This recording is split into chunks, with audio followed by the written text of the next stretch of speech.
Peace. This is Black Dot, author of Hip Hop Decoded and my latest offering, Urban Culture Decoded. Between now and the new year, this book will be $10 plus shipping and handling. It makes for a great Christmas, Kwanzaa, or holiday gift for a young or old person who loves to read. This book will go in depth into our entire culture, from hip hop to the grocery store to the barbershop to the liquor store. I advise you to get this copy between now and the new year, because then the price goes back up. It can be purchased at iDecoded, that's idecodeit.com, for a limited time only. Peace. All right, so welcome back to Urban X TV, everybody. I have a special guest with me today, talking to me via Skype because we couldn't be in the same place. But this is Deransburg Jr., commonly known as DJ the Money Coach. Welcome. Thank you for being here. It's a pleasure. No, thank you for having me. I've been a big fan of your program, and I wish you all the best, and keep maxing to the fullest, my young friend. So you are a professional speaker, an author, a certified senior financial planner, and a certified estate advisor. Also the founder of the seven spheres of money educational financial seminars, right? Is that right? It's a lot, man. I'm sorry. It's the 7 spheres of money financial education system. Okay. And our mantra is, we want you to live a pom-pom lifestyle. That's plenty of money, peace of mind, and come join us on the beaches of the World Club.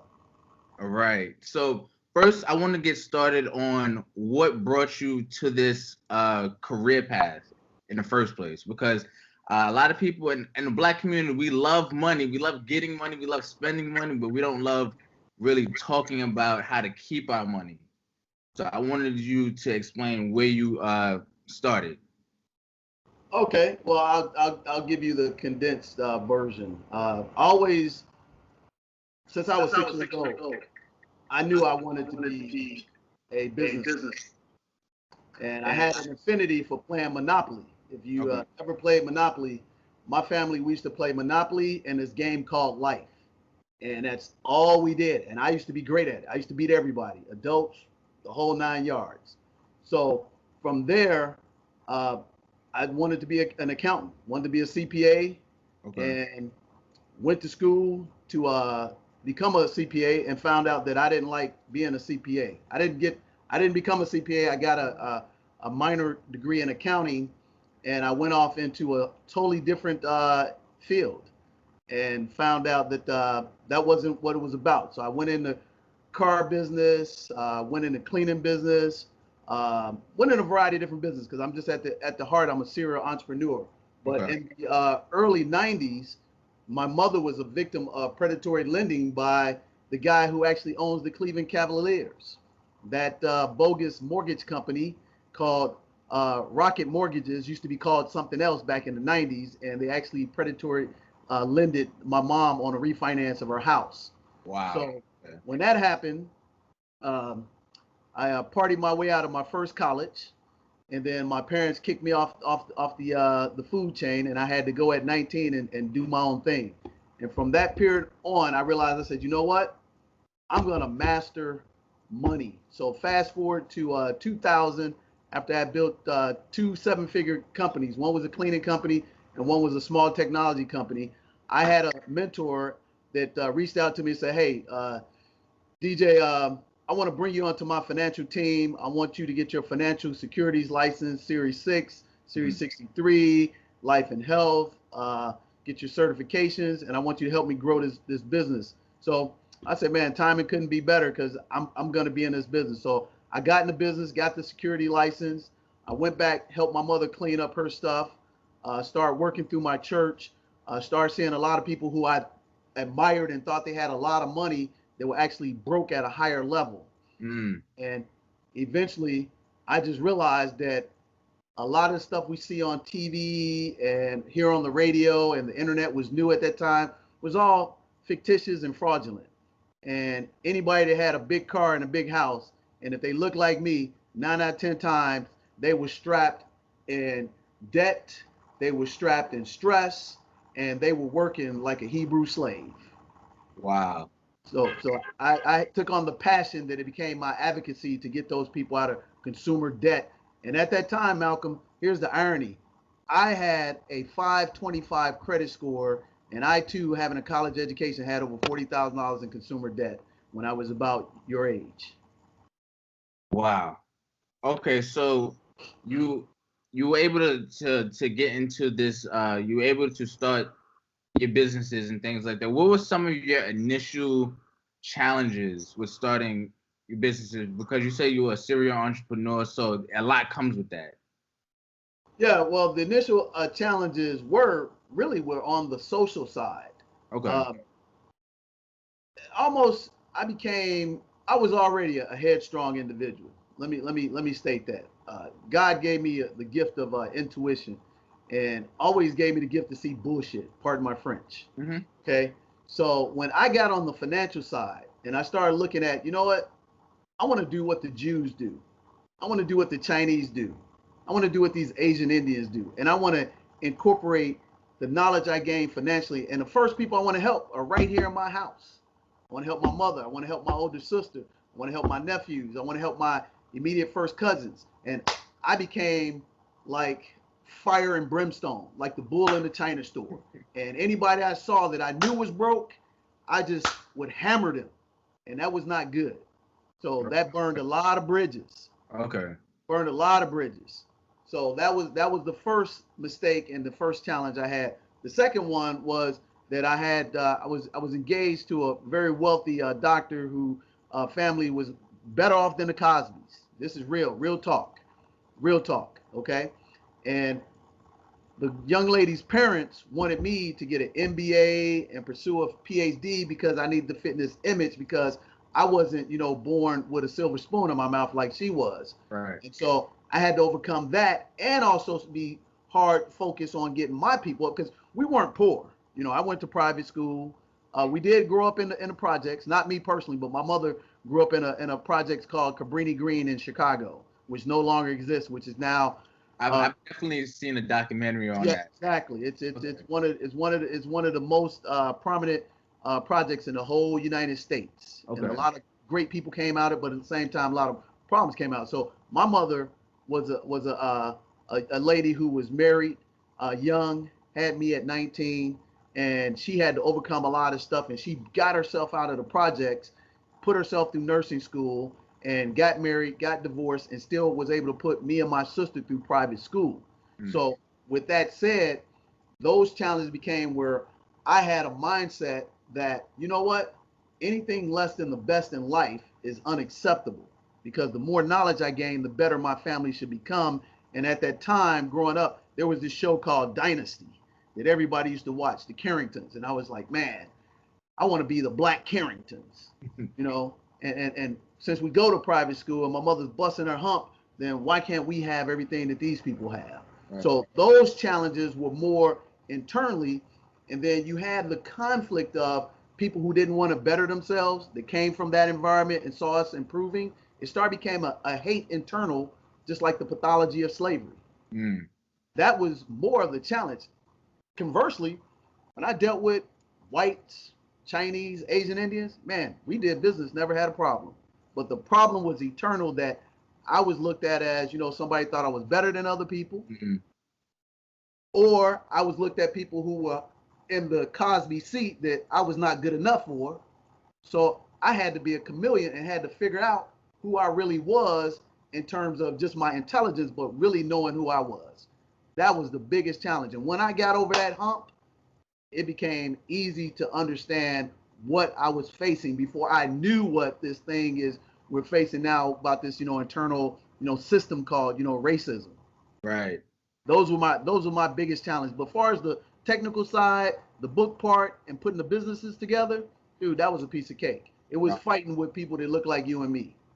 So that's very interesting, because you call yourself the money coach, right? So how were you able to get over that hump, and how are you able to, because you said those were some of your initial challenges, how are you able to get past that now, to be able to talk to people who are not really financially literate and be able to teach them, like, listen, this is the way, without trying to offend them and without trying to put them down, and so they won't look at you a certain way? Well, here's a great thing. I'm twice your age. I'm the same age as your dad. Okay. So one thing I am very laser focused. So after I got through that initial BS, I just had a plan and I just worked the heck out of my plan. And in the process of working the heck out of my plan, I built up a great resume. And from building up a great resume and dealing with multinational companies, this is not a brag. These are just facts. Right. Okay. So brag a little bit. Yeah. Brag a little bit. So here's the thing. It's not arrogance if you've accomplished it. Right. Muhammad Ali said, hey, if I knocked out Joe Frazier, I knocked out Joe Foreman, and you ask me who the best, and I tell you I'm the best because you see me do it, that's not a brag. Right. I'm not going out saying, hey, I'm all glorious. So in the process of building my business, I start knocking down successful plateaus that white people couldn't even do. Right. And I'll give you an example. My very first company that I started was called White Glove Immaculate Services before I got into the money business. And I actually inked a multi-million-dollar deal with a company called Ashland Chemical, which at the time in 1998 was the second largest acrylic company in the world next to 3M.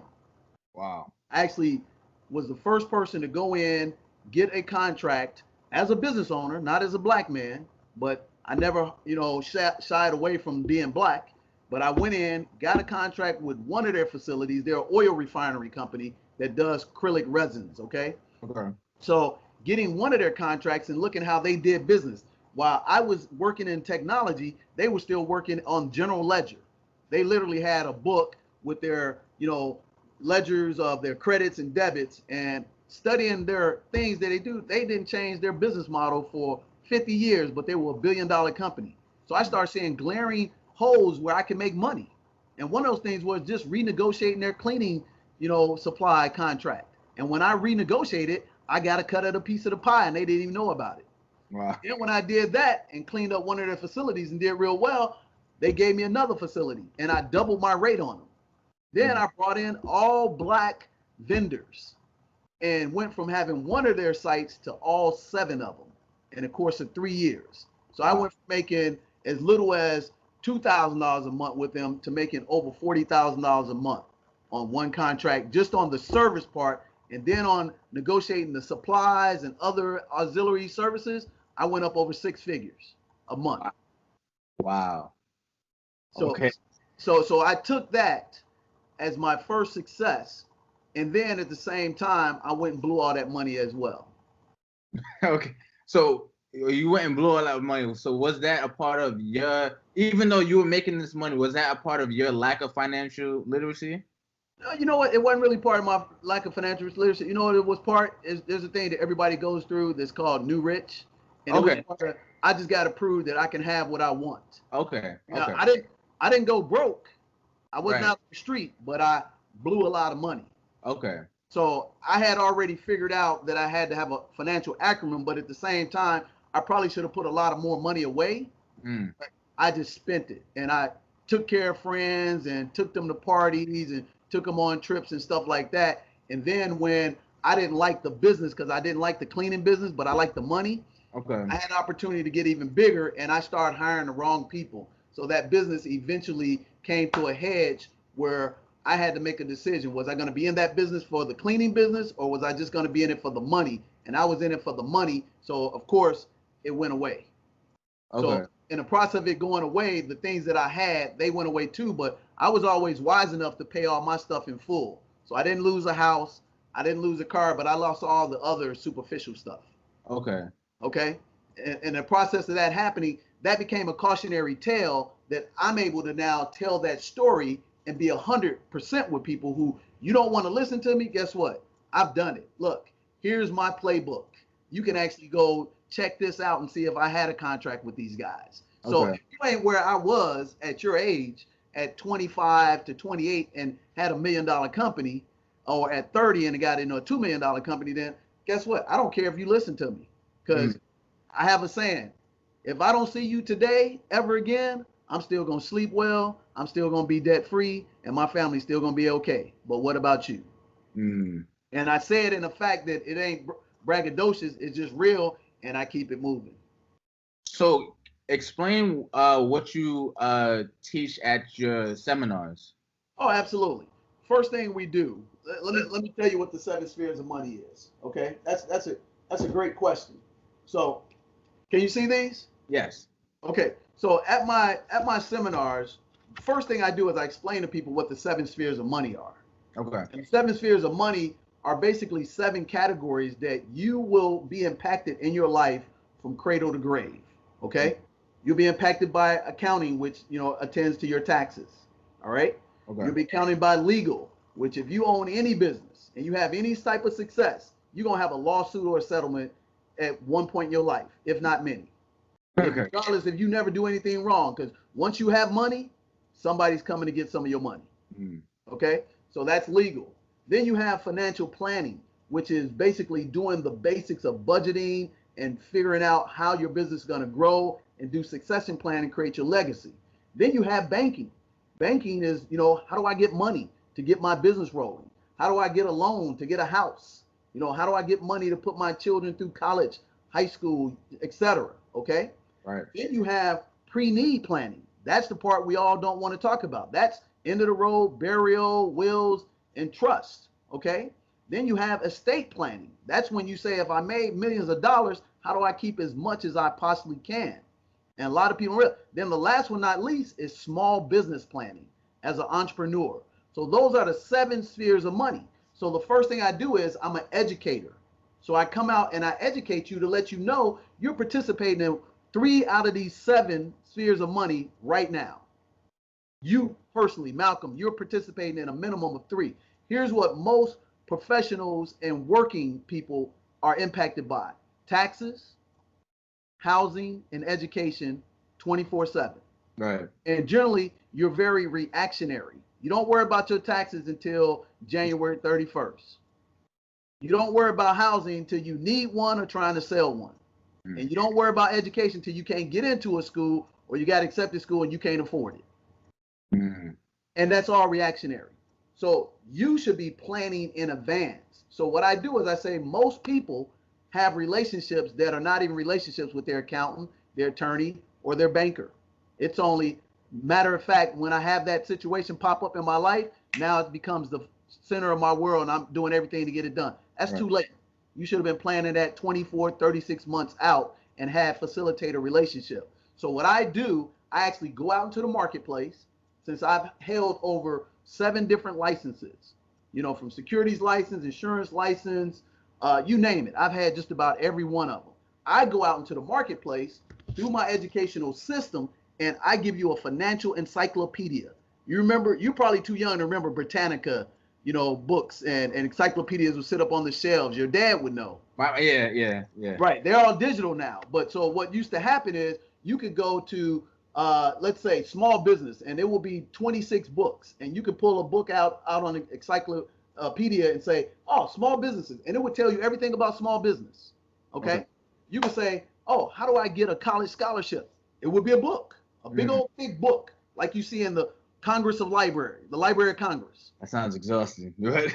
Exactly. But now you have Google to do that, right? So you will pull that open, study it, and they'll give you all the information. So what I've done, Malcolm, is I've taken that 26 books and condensed them down into a 12, 15-page pamphlet that has categories in it. For instance, you can go to one category and it'll say, why financial education? And it'll break down and tell you a statistic.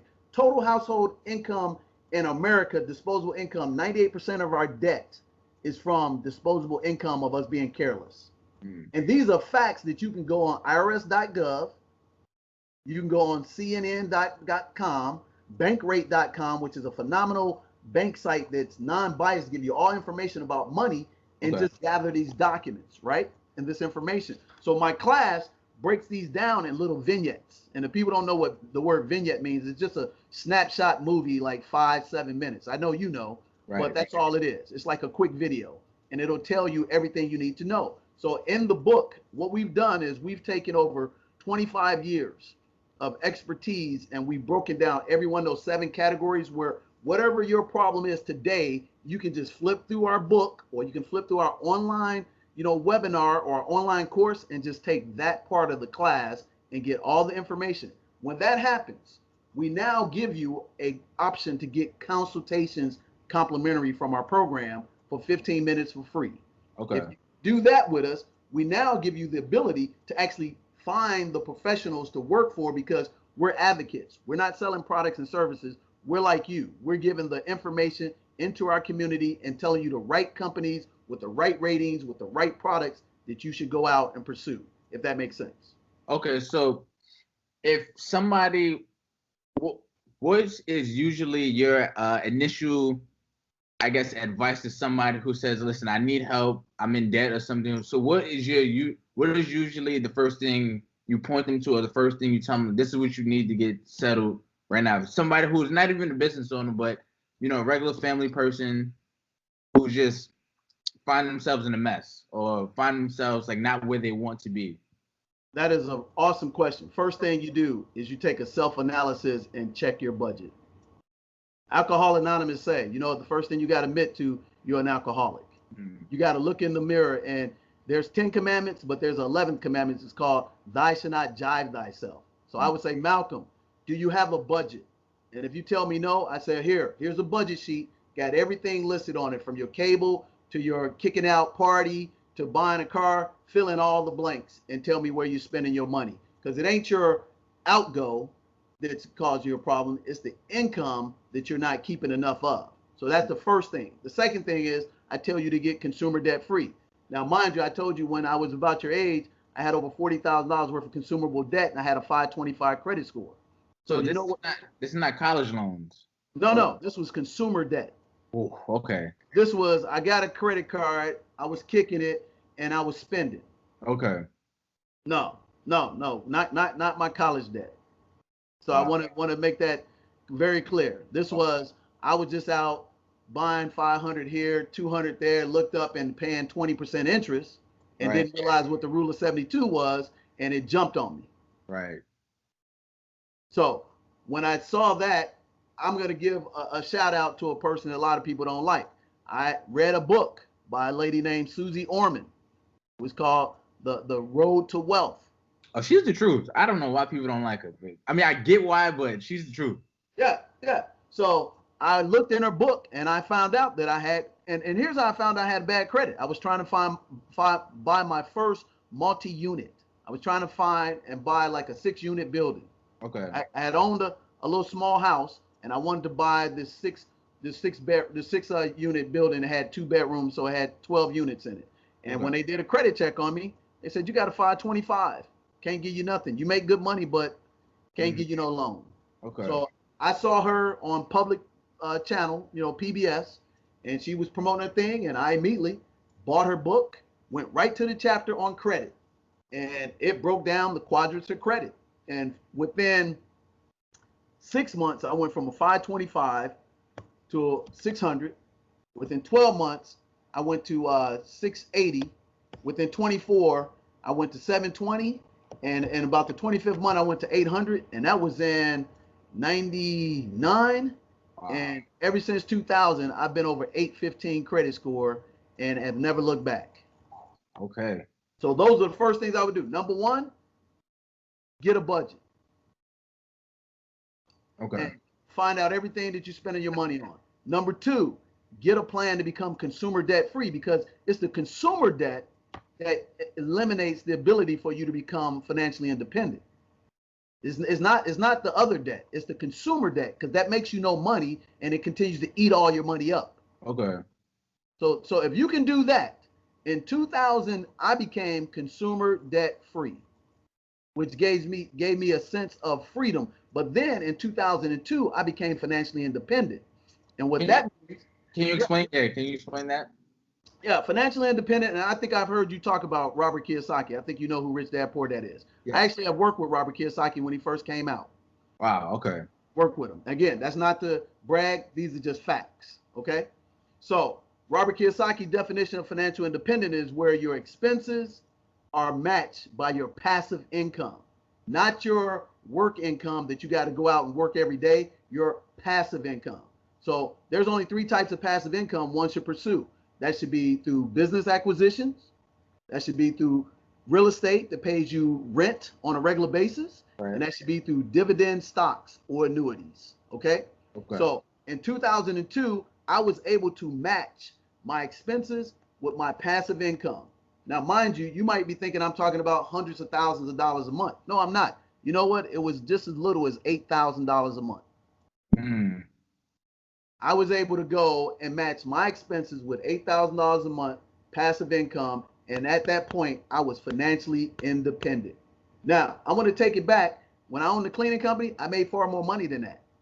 Right. And I lost it, and I had to restart over again, and I recalibrated, and I started looking at my expenses from a different standpoint, and I matched them. Okay. That's financial independence. But I started first by getting consumer debt free. When I got consumer debt free and I realized that I was paying 12, 15% interest on credit cards, and the rule of 72, if your audience and your subs don't know, is real simple. You take the number 72, take the amount of interest that you are paying and divide it into 72. So if it's 6, that's 12 years, your money will double in 12 years. Now, conversely, I teach in my class, if you're paying interest on debt, it will double against you at the same rate. Mm. Check this out, Malcolm. The average person files bankruptcy. How much money you think they owe when they file bankruptcy? Not even 6 figures? Nope. Here's what I always tell people. I give you 3 guesses. The first 2 don't count. So you get 1 more. Come down a little bit lower. 50,000? You're going to be shocked. How about $5,500? Wow. I'm going to say it again. How about $5,500? Now, I'm saying the average person. Right. I'm talking about the average person who's making about $40,000 a year. Wow. Okay. Who's got credit card bills that they're paying $700, $800, $900 a month. The average person files bankruptcy about owing $5,500. And that person is financially illiterate because that's only about $300 to $400 a month extra that they could have got themselves out of. But these lawyers who start to pursue them to get these fees before they change the bankruptcy rules in the past 3 years come up and tell them, hey, flip the script, get a bankruptcy, you'll get a discharge in 12 months and you get back on the new side of life. Mm. The bankruptcy laws have changed now that if you file bankruptcy now, you'll be hosed for about 10, 12 years. It used to be you'd be hosed for about 24, 36 months and you could start anew. And of course, there's all different types of bankruptcies, but I'm talking about for the basic consumer bankruptcy that you file, about $5,500. And here, guess how I know, Malcolm? Guess how I know this? Because did you have to do it? No, I've never filed bankruptcy. Okay, so these a lot of people you coach have to go through it? Yes, sir. Guess what? It's 2018. I've been doing the 7 Spheres of Money program for 15 years. I have personally sat down with 10,000 individuals.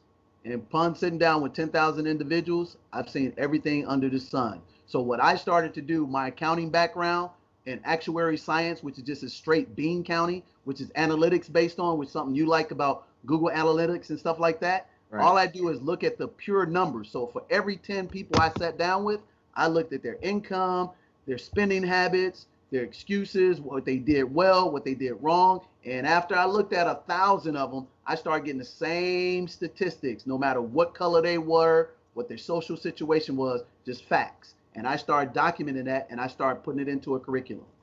That's how I know. Then I started going to irs.gov for the tax returns. I started going to SSI.gov to see what Social Security is saying people are getting. Then I started seeing what the median household income. Right now, a lot of times people get confused, Malcolm, is that if you're in a circle of friends and your circle of friends average income is $100,000, you think that everybody in the world makes $100,000 based on the people you travel with. Mm. But here's the reality. Okay. You can't afford to hang around with somebody that makes more than $15,000, $20,000 a year more than you. And they can't afford to hang around with you if they make $10,000 to $15,000 less, because some of the things that you can do, they just can't afford to do. But again, we have the misperception. If I'm hanging around a guy or a gal that they only make $20,000, that's all I think the average person makes is $20,000. But if I hang around a guy that's making $1 million, And I make close to that. I think everybody we come in contact, because in our world, that's all we hang around with. That's how I got those numbers. So I take those numbers and I scale it back and I say, first thing you got to do, it didn't get you in trouble 5 minutes ago. If you came up to me, unless you just starting fresh, right, you probably had bad habits for 4, 5, 6 years. And if you had bad habits for 4, 5, 6 years, ain't nobody on the planet, Malcolm, can get you out of it legitimately in 5, 10 minutes. But that's what people are sold. Hey, I can get you a bankruptcy. I can get you some credit lines and you can go get this. They don't tell you the negative behind that.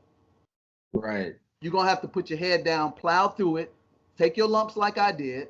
And then once you learn them lumps, don't do it again. And then get an accountability team to hold you accountable. And that's what I was able to do. So once I blew that one business and started my new business and started getting consumer debt free, I had people who held me accountable on my spending habits, you know, things like this. And I let them be real with me and I didn't take it personal, because my dad taught me this, just like your dad. He taught me 3 things. He said, hey, 3 things I'm going to teach you. Never take advice from somebody that ain't where you are. Number 2, your word has got to be your bond. And number 3, hey, be careful who you hang around with. So I took those 3 advice. So from 3 things I teach people is real simple. I said, hey man, I don't take advice from my mother.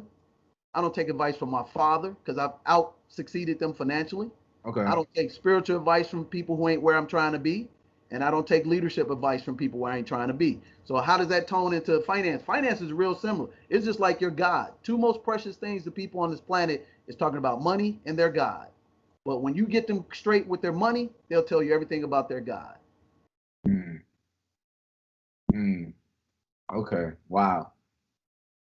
So you emailed me this was Sunday, and you talked about like the first things I should do as an entrepreneur. So what are some of the things you would tell somebody, like first piece of advice for someone who's starting out in a small business? Because now it's 2018, it's about to be 2019. A lot of people have gone off of trying to start their side hustles, or they're trying to start their own businesses, becoming full-time entrepreneurs. So what would be the first thing you would tell them to make sure they have right off the bat? Right off the bat, you got to have a business plan. Here's a book, and I think you might have read it. So if you're an entrepreneur, first book you need to have in your toolbox is Good to Great by Jim Collins. I do have that. Yeah.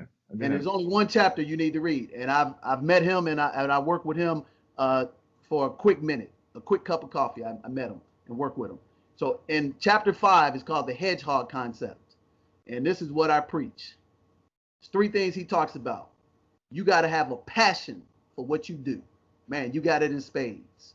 Number 2, you got to have the ability to be number 1 in your industry. And number 3, what's the economic bus, the turnstile that drives your business? Okay. So I'm going to say that again. Number 1, you got to have the passion.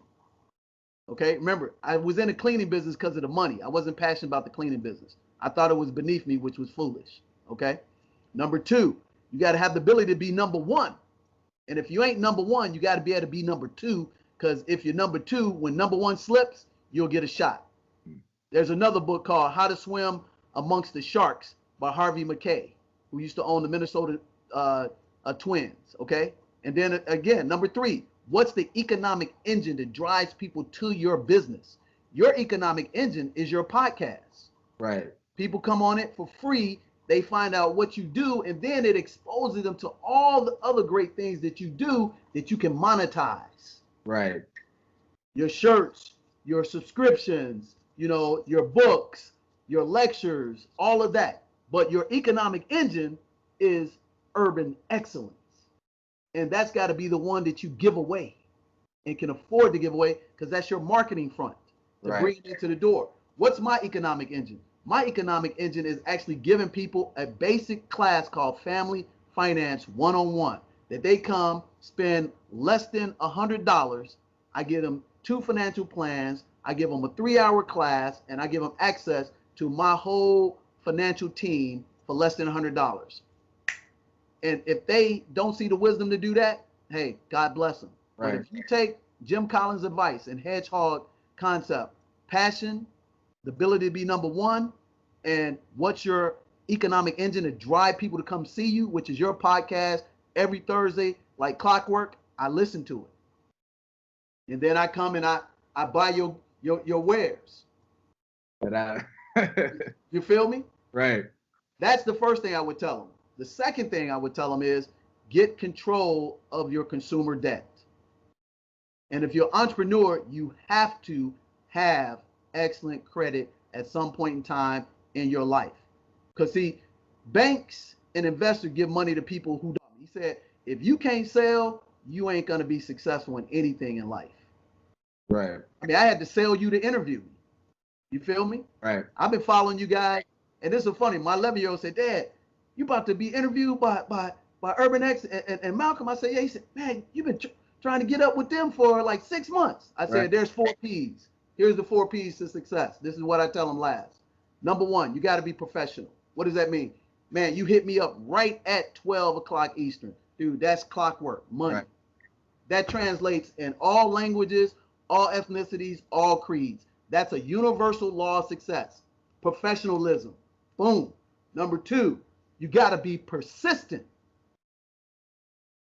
Number 3, you got to persevere, because challenges are nothing but opportunities to show people why you're different and better than other people. And when you put those 3 together, number 4, baby, you produce. Those are the 4 P's of success. That's what I tell entrepreneurs. And then the last one, because you got 5 fingers on your hand, Malcom. This is from my 9-year-old who's now 11. He said, you got to have this acronym called PREP. Write this down, Malcom. This is right now. $50, okay? This is from Christian the Crusher Deransburg. P, he said plan. R, rehearse your game plan. E, execute it. And P, perform, baby. I like it. That's a small kid. Execute, perform. He said that when he was 9 years old. He's 11 years old today. That's what I tell entrepreneurs right out the gate. And if you do all of those, you will find those leaders that are way ahead of you because you put it out into the atmosphere. And the last one, which people think is corny, I write my goals down every year at the end of the year, and I place them all throughout my house. I put them on my bathroom doors, my office doors, my children's bedrooms doors, everywhere. People come to my house, they think I'm crazy. But you know what the funny thing is? Check this out. 2017, I put a goal down to make a new $250,000 a year in a certain category. Didn't hit that. Kept them goals up, hit it in 2018. Because your brain never goes to sleep. My subconscious constantly seeing the program that we wanted to run, and our 2018 dude doubled our business. Wow.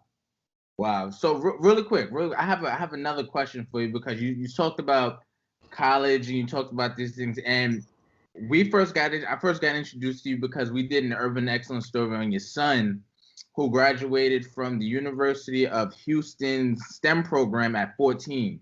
Mm-hmm. Right? Over this past summer, am I right? Yes, sir. And you talked about, and what I've noticed, a lot of people, they have complaints about traditional schooling because it doesn't really teach them about, I guess, entrepreneurship and money the way they feel like they need it in the real world. So what are your views on college and traditional schooling in regards to money? Man, I'm glad you asked me that. None of my children go to traditional schools. My 14-year-old, he is in a traditional school for the first time. All my children have been homeschooled. Woo! Okay. My 14-year-old has only gone to high school because he wants to be an electrical engineer. Okay. So from 12 to 5, he was homeschooled in a variety of different programs. So my wife's a scientist, and since I'm a financial, expert in my, niche market, right, we have created a hybrid curriculum for our children where my wife gives me a program for science, and I'm gonna shout out to some programs that people should, and you got to be an early adopter when it comes to education, because here's what I believe. No one should control the morals, ethics, and the principles of my children. I'll say that again. No one should control the morals, the ethics, or the principles of my children but me and my wife. Okay? Right. So I put a program together that I trust my intelligence from the Most High, that He gave me and my wife all we need to get our kids what they need to accomplish. And we'll find the tools that we'll use as assets. And you talk about one of my favorite books, The $40 Million Slave. I read that book when it first came out. That book came out in 1998 or 2000. But I took all the information that I learned that we did right. I look at the stuff that we did wrong, from what my mother didn't know about how I got educated, and the stuff she didn't know. And we said, look, we're going to trust that we're smart enough to put a curriculum together and get the things that my children are interested in. See, when kids have short attention spans, it's not because they're not smart. It's because they're disinterested and bored by the garbage that they already get. They may not be able to articulate some things, but they get it, and it's like, that's a waste of time. Right. Right. So what you have to be able to do is have the genius to find out what their interests are and give them all the information in that category. So what we did was we found out that science, technology, engineering, math is a necessity. If I had one thing to do over again, I would have got an engineering degree. I would never go to college to get any degree unless it's a specific technical degree, like a doctor, an engineer, or a lawyer. Everything else you can learn on Google. Right. Even money, you can learn on Google and websites, but those specifics, you cannot. So our curriculum is taking science, math, technology, and engineering, and we put that together, and we found this little small program that came out called Khan Academy. I was one of the first people on Khan Academy 10 years ago. And we carved out a curriculum. Then we took my financial background, and I actually take my children to all my business meetings. Oh, okay. I took my 14-year-old that I sent you information. He was on stage speaking at 6 years of age when I had a client called the Federal Credit Union of Houston talking about money at 6. Wow. And here's the sad part about it. The president was a black woman. My son got a standing ovation. There was 400 people in the audience. I took their credit union and took their employees' participation in their 401k from 20% to 90% in 24 months. And they told me they no longer wanted to do business with me because I brought my son out on stage to speak. Wow. Wow. Go figure. Hey, let me give you a highlight if I can plug my son. My son just got accepted to the National Honor Society, the National Math Honor Society, and he just scored a 1360 on his PSAT, which on the SAT is equivalent to 1440. That puts him in the top 2% of performers at 14 years of age. And he's 5th in his class. This just happened. Wow. Congrats to him, man. We're proud of him. Congrats, man, because what you're doing is just setting up your entire, like, his children, and his children, he's setting up an entire, like, legacy for yourself that a lot of people, especially in the black community, we find ourselves behind the 8 ball from the jump because we're taught bad habits. We're not really taught about financial literacy, and then we don't teach it to our kids, or we teach what we think we know to our kids, and then so on and so forth. So you kind of broke the chain, and you're starting anew, and I think that is incredible. Yeah, that's the legacy. And see, what we have to do is we have to collaborate. Right. Your family, our family, we have to collaborate because we are collectively a group of people. Right. And our best thing we can do for ourselves, and the best gift you can give, is to love ourselves. And Right. see, we're given this projection that when we say we love blacks, they saying that means we dislike somebody else. No. That's just quite the opposite, my friend. Right. So we have to have the ability to collaborate and bring these tools to the table. So one of my mentors, his name is George. He said, hey, when everything's equal, I bet on black. But if I can't find a brother or sister that can bring me the skill sets I need to help my family get better, then I got to find the most qualified person to do what I need them to do. But prior to that, I'm betting on black. And that's the best thing you can do. That's a revolutionary act in of itself. Right. And that's why I said in that email I sent you, I said, hey, Malcolm, we don't need to get together. And if we don't get together, here's what I want to share with you. As a small business owner, it behooves you not to have a Roth IRA. It behooves you. Why do I say that? Because only one vehicle that you can invest in and get all your returns tax free. I'm going to say that again. Only one vehicle that you can invest in and get your returns tax free. And since that vehicle is out there for you, it behooves you not to be involved, even if you only have $50 a month. People paying $100, $200 for a freaking cable, but they can't find $50 to open up a Roth IRA. They don't have a will. I told you, my aunt prematurely died of a heart attack this past week, was in great health and everything, left close to $500,000 assets, no will, just like Prince, just like Aretha Franklin, because they always thinking, hey man, I'm gonna have time to do that.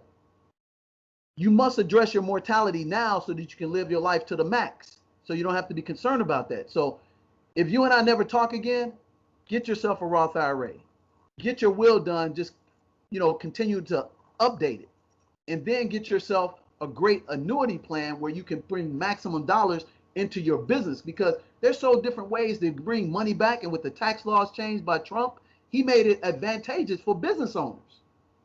I'm not a Trump advocate, but I'm a business advocate first and foremost. Right. And I told people, and I'm not a political person, but I told people when they were jumping on the bandwagon Obama, I said, dude, I'm a Chicagoan. Obama is from Chicago. He couldn't even get voted mayor of Chicago and couldn't even be a councilman because we knew how fake he was. And what I meant by that, he did not advocate anything for black business. So I got to first protect my family, then I got to protect our family, if that makes sense. I totally understand. That's what you do. And then you also, every year, get the new updated tax laws so you can know how the tax laws impact your business, because there's certain entities, Malcolm, that you can finagle that can keep your money coming where the government can't touch it for a long period of time until you are no longer here. You just keep it moving. That's what the wealthy do. But it's right in front of us. Just open up a book. Can't get everything on Google. Got to get some hardcover, pamphlets and book covers and open them up, just like your dad does. Your dad's got a couple of credible books out there. Right. So last question. What can you, first of all, before we get into where you can be reached and everything, what are somebody who's watching this for the first time and goes, you know what, I need to start, learning more about financial literacy and learning more about money. What are some resources you can point them to immediately that they can get started, they can get their feet wet, and then when they're ready to reach out to you, they can do so? Absolutely. Bankrate.com. Bankrate.com. BANKRATE.com. That's first and foremost. Number two, IRS.gov. Go out there and see what the average household income and what the tax laws are, and then if you're smart and you're looking down the road for, where is my life if I'm going to be here at 60, 65, go look at SSI and see what the files are for Social Security. Okay. If you do those three, then you will start getting some information. Then you can come and knock on my door or somebody else's door, because now you have the hard empirical facts. You don't get emotional about it. Right. And if you do that, you will never go wrong. And then you can come find out educators or advocates, like our organization or somebody else's. What are some questions that you recommend people ask other financial advisors so they can know that they're not getting shamed, or they know that they're talking to somebody who's actually about their business, somebody who's actually credible? That's a great question, because you got a lot of general practitioners. So if I'm going to sit down with a financial advisor, first thing I'm going to ask him or her, hey, what's your credit score? What's your net worth? And guess what? Most of them don't want you to ask them that question. But if I'm being 100 with you, I should be proud of the fact of what I've accomplished. Right. And then here's the thing. Never take advice from somebody who has not failed in life. If you come across somebody, Malcolm, that tell you, man, they ain't never failed at nothing, they hitting home runs, scoring touchdowns every time, that person either telling the truth or they lying to you. And if they are telling you the truth, guess what? They're about to stumble. I've stumbled several times. Robert Kiyosaki says for a true entrepreneur to have true long-term success, he or she got to go through about 10 different businesses. Wow. Until you find the right one. So what you're seeing now, you're seeing me, man, at your age, What I know now, man, I have 1,000 more because of my experience and what I went through. So Right. now I've actually have started 7 different businesses and taken 4 of them to 7 figures. But this one I love doing, like Jim Collins said, this is my passion. This is my ability to be number one. I'm number one in my segment, in my niche market. I am number one. No hands down about it. And my economic engine, it works because I've been doing it for 15 years. So I expect my business to double just like that every year because I'm able to reach out to people like you who have platforms and able to do their due diligence. And if you happen to see a collaboration relationship that I can add value, writing for you or speaking for you to the audience, I will be there to do that. Right. And at the same time, I have people knocking on my door to allow me to get, and now I've done enough to know the crap and I know not to get enticed by things because we're all human. I got to know not to get greedy. Right. Right. That's what I've been able to do. So I'm happy to be twice your age because now I'm able to make quick decisions and I seen the video. All I do, Malcolm, now, I go back and play the video of when I was over my head. Right. Play the video when I was full of myself. And then I play the video when I did things right and ran the marathon. And I keep saying, oh, I seen this video. And Right. I'll give you a wrap up is that from 2002 to 2007, the market was booming. You could have threw a dart at stock market and made 1,000% return as a monkey. You could have bought real estate as a 10-year-old and made 100% return. But 2008, the market collapsed, made a major correction. But guess what? The market's right back now. It's in the same upward tick that we got about 36 months to make a whole ton of money and solidify our business. And it's going to make a correction when the new president election comes up. But if you have been sitting in the right position, you can pick apples out of a barrel, baby. And that's what we're doing. We're picking apples out of a barrel and we're wise about our choices and we're strategically aligning ourselves through that pattern that we saw back from 2002 to 2007. All right. That's experience. Wisdom for you is to have the ability to see what I already did, like you doing with your dad and your platform, and doing what we didn't do and doing what we did 100 times faster. Okay. That's all it is. That's all it is. All right. So thank you, DJ. I really appreciate you joining with me today. Finally got this to happen. And the information you gave was amazing. This was game for all our viewers. This was game for free that he just gave you. So take his advice. Visit the sites. I'll have them listed in the description below.